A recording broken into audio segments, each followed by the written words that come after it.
Selamat pagi, Miss. Saya Beli Finolin ingin melakukan remedial biologi. Jadi, soal yang pertama, tuliskan dan jelaskan masing-masing 3 permasalahan atau gangguan pada tulang, sendi, dan otot. Yang pertama, pada tulang ada skoliosis, kelainan tulang belakang melengkung ke samping. Kedua, ada lordosis, kelainan tulang belakang melengkung berlebihan ke depan. Ketiga, ada kifosis, tulang punggung melengkung ke belakang berlebihan terlihat bungkuk. Nah, selanjutnya di sendi ada osteoartritis, yaitu kerusakan tulang rawan sendi karena penuaan menyebabkan nyeri dan kaku. Yang kedua ada rematik, itu penyakit autoimun yang menyerang sendi menyebabkan peradangan kronis. Ketiga ada bursitis, peradangan pada kantung berisi cairan bursa di sekitar sendi. Yang ketiga ada otot. Yang pertama penyakitnya ada distrofi otot, penyakit genetik yang menyebabkan otot melemah dan rusak secara progresif. Kedua ada hernia, sebagian organ tubuh menonjol keluar melalui otot atau lemahnya dinding otot. Yang ketiga ada myasthenia gravis atau kelainan autoimun yang mengakibatkan kelemahan otot rangka. Soal yang kedua ada tulis dan jelaskan tipe persendian pada gambar. Yang pertama ada sendi peluru, memungkinkan gerakan bebas ke segala arah, contohnya bahu, pinggul. Yang kedua ada sendi engsel, memungkinkan gerakan satu arah seperti pintu, contohnya ada lutut dan siku. Ketiga ada sendi geser yang memungkinkan menggeser terbatas, contohnya ruas tulang pergelangan tangan.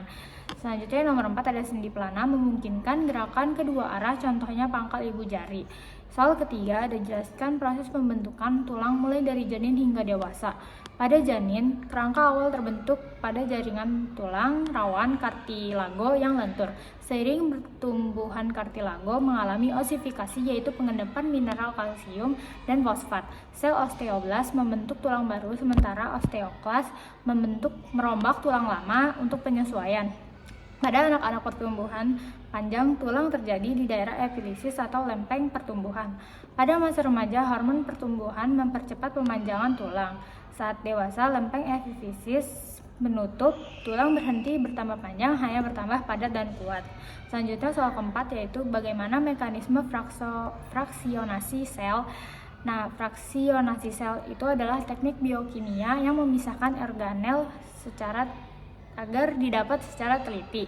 Yang pertama ada homogenisasi, sel dihancurkan secara mekanis atau kimia sehingga organelnya keluar. Yang kedua ada sentrifugasi diferensial, yaitu homogenat sel diputar pada kecepatan berbeda.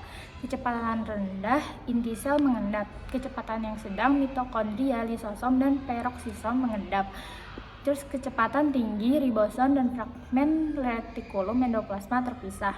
Dengan cara ini, tiap organel bisa dipelajari fungsi dan kandungannya secara spesifik. Soal nomor 5, mengapa sel terjadi peristiwa berikut?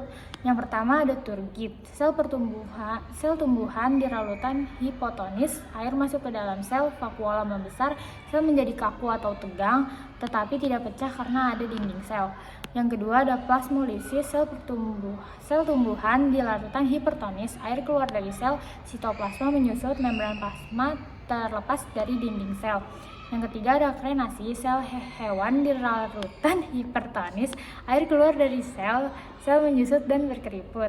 Yang keempat ada lisis, sel hewan di larutan hipotonis, air masuk berlebihan, sel membengkak lalu pecah karena tidak ada dinding sel. Sekian penjelasan dari saya, terima kasih Miss.